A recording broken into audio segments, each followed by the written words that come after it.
Siguiendo con las partes de la oración, veremos ahora el adverbio. Adverbio significa literalmente lo que está antes del verbo, indicando que ejerce una modificación en el significado del verbo. Según la gramática tradicional, el adverbio es invariable, es decir, que pese a modificar al verbo, él mismo no está sujeto a concordancia ni sufre cambio gramatical alguno, ya sea por número, género o persona. Veamos las frases siguientes. Come deprisa, comen deprisa. El adverbio deprisa no ha variado, pese a que se le utilizó en singular y plural. A diferencia del adjetivo que expresa una cualidad individualizada y concreta, el adverbio indica por el contrario una cualidad abstracta e indeterminada, por lo que puede aplicarse a los verbos en todas sus conjugaciones. Los adverbios constituyen una clase compleja y muy variada, que puede dividirse en dos grupos. Uno, según su papel gramatical, y otro, según su significado. Entre los primeros se hallan los adverbios pronominales, que reciben su nombre porque equivalen a verdaderos pronombres y tienen como ellos un significado ocasional y una función demostrativa en relación con las tres personas gramaticales. Son adverbios de esta clase: aquí, acá, allí, allá, ahí. Y los adverbios relativos, que además de modificar al verbo, cumplen la función de pronombres relativos introduciendo una proposición subordinada. Estos son dónde, cuándo, cómo. En este grupo también se encuentran los adverbios oracionales formados por adverbios de negación, afirmación y duda, como sí, cierto, no, nunca, jamás, quizá, acaso. Estos adverbios equivalen a una oración completa según el contexto en que se presenten.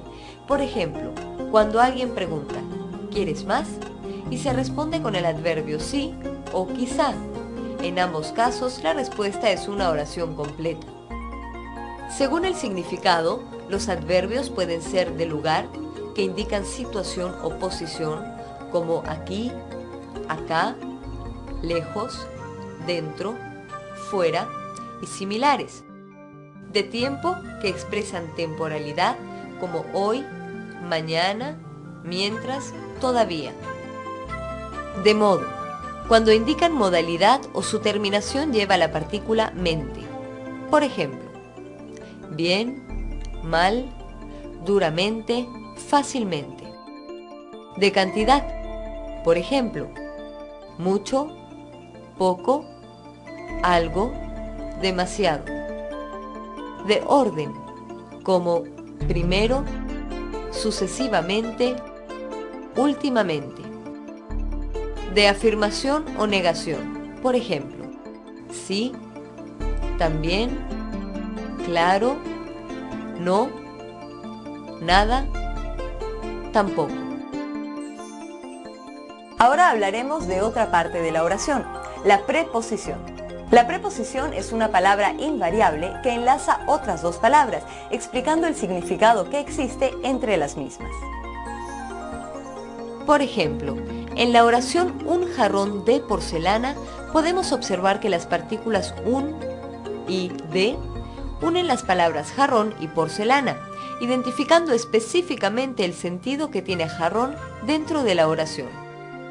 La preposición es una palabra que nunca se puede usar por separado, sino junto a otras, y siempre estas últimas adquieren un carácter de complemento, pues enfatizan a las primeras. Se clasifican por su forma, y su significado se halla supeditado al contexto en que se encuentren.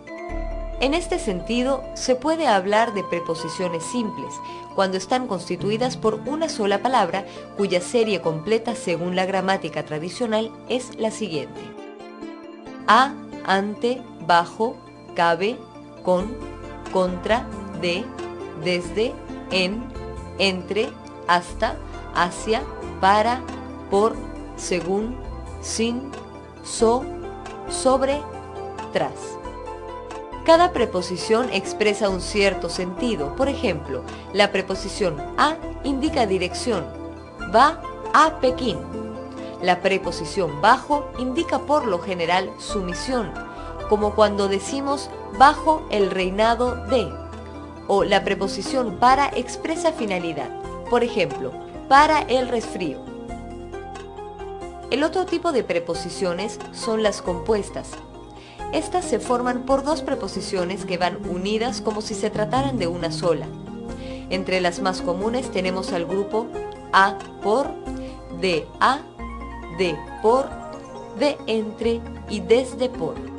Está también el grupo de las locuciones o frases prepositivas, que están compuestas por dos palabras, pero funcionan como una preposición simple, como delante de, que equivale a ante.